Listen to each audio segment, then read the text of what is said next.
Сергей Пыхтин. Сколько будет и останется пустоты у людей, то, что сейчас творится в искусстве? Вопрос или просто такой вот вопрос в пространство, видимо, намек на то, что я пишу, потому что дальше он пишет так. Он говорит, я говорю, что он передает ощущения, а ощущение – это однобокое восприятие предмета. Там нет образа, образ создает чувство. Ну, ощущение однобокое. Ну и что? Что однобокое? Да, это же мое ощущение, я его и передаю. Почему я должен? А какое мне? У меня нет другого ощущения, нежели мое собственное, вот то, что я чувствую. Более того, я набрался смелости и призываю всех художников, нашей палаты, передавать ваши однобокие ощущения. Чем больше будет этих ощущений передано на холсте, ваших именно, не заимствованных, как вообще можно заимствовать ощущения, я даже не представляю. Например, ты любишь человека, и другой любит. Как ты можешь любить его любовью, другого, соседа, человека с соседской любовью? Ну, не получится. Двубокое такое, да, восприятие предмета передает ощущение однобоко.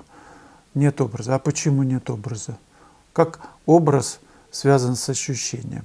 Вот ты, например, пишешь вазу, и пишешь ее не в лоб, а свое видение, свое представление. Это же, вот Сезанна возьмите, да? Это же вообще видно, что это его стильное, такое необычное, может быть, кривоватое представление, ощущение, впечатление от этой вазы. Разве в ней нет образа? В ней стоят цветы. Что это? Кирпич или все-таки ваза? Но мы же не путаемся. То есть передан образ все-таки, по образу, да, той вазы, которую он видел, он создал свое впечатление. А это создает чувство. Я не усматриваю, Сергей Пыхтин, здесь противоречий, но поясните, может быть, что-то я недопонял. Как прочитал ваш вопрос, так и рассказал. Ну, а то, что пустоты останется у людей, я думаю, что не стоит на этот счет переживать. Я же, например, вот давно не смотрю телевизор. Может быть, это моя ошибка. По крайней мере, не трачу на это время. Ну, допустим, я смотрю, как вот включили мне где-то там, вот я прихожу в автосервисе, там работает телевизор. Конечно, люди смотрят, я же не могу его выключить. Если я один, я выключаю. Ну, допустим, идет какое-то дурацкое кино. Ну, что мне делать? Я могу выйти, в конце концов, из этого сервиса. Ну, если уж совсем безвыходная, да, ситуация, выйти просто оттуда, где это работает. В кафе, например, на заправке едешь, там работает где-то по дороге. Куда-то в дальнее путешествие едешь, заходишь, люди смотрят. Не выключишь. Что делать? На улице можно покушать, чтобы эти энергии в тебя не въезжали. Ты же не защищенный. Так и здесь. Зачем смотреть на произведение искусства? Вот вам что-то не нравится на моем канале. Зачем вообще тогда сюда заходить? Здесь, видимо, вы ничего не найдете такого, что порадует ваше непустое сердце. Ну, у нас всегда есть возможность не смотреть картину, не ходить на такую-то выставку, не слушать, не разговаривать, не общаться с тем человеком, от которого остается пустота. Светлана Самуйлик. Ой, а где можно все подробненько узнать про Армению? Светлана, я вот сегодня выкладываю информацию на своем сайте, выложил на Фейсбуке, выложил в ВКонтакте. Мастер-класс пройдет в начале апреля. Я подробненько, чуть попозже изложу. Но пока отправляю вас в Facebook, ВКонтакте и на сайт. Саша Лебедева.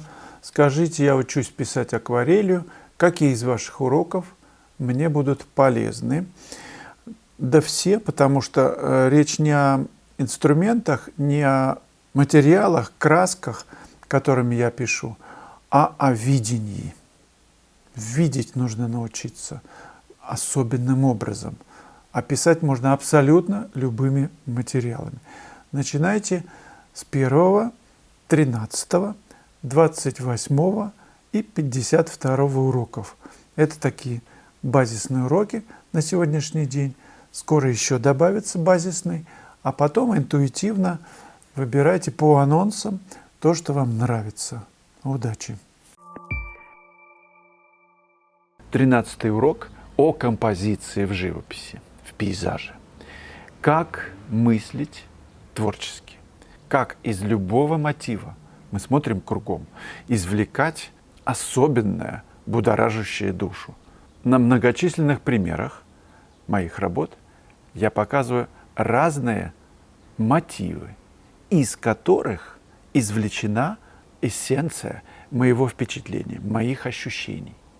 Это очень важный урок для тех, кто хочет научиться мыслить творчески, замечать в простом величественность нашей природы.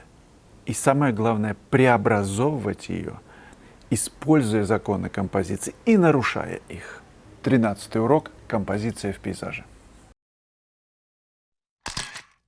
Сара, Казань, у меня проблема. В мастерской завал, стала делать генеральную уборку. Несколько картин пожухли. Не местами, а полностью стали тусклыми. Были написаны во время пандемии, а чтобы не задыхаться пененами, писала просто на масле. И вот результат. Посоветуйте, что с ними делать, как придать им жизнь и яркость. Готова дописать, переписать, либо что-то еще. Главное, чтобы не прожухли вновь. Работы больших форматов. Друзья из реставратора, посоветуйте, что делать на льняном масле, если написано. Ну вот результат, вы уже с ним столкнулись. Это одна из причин, почему я вообще не использую льняное масло в живописи. Просто категорически. У меня только для мытья кисточек, растворители без запаха или с запахом. У меня без запаха, чтобы в доме не пахло и близким это не мешало.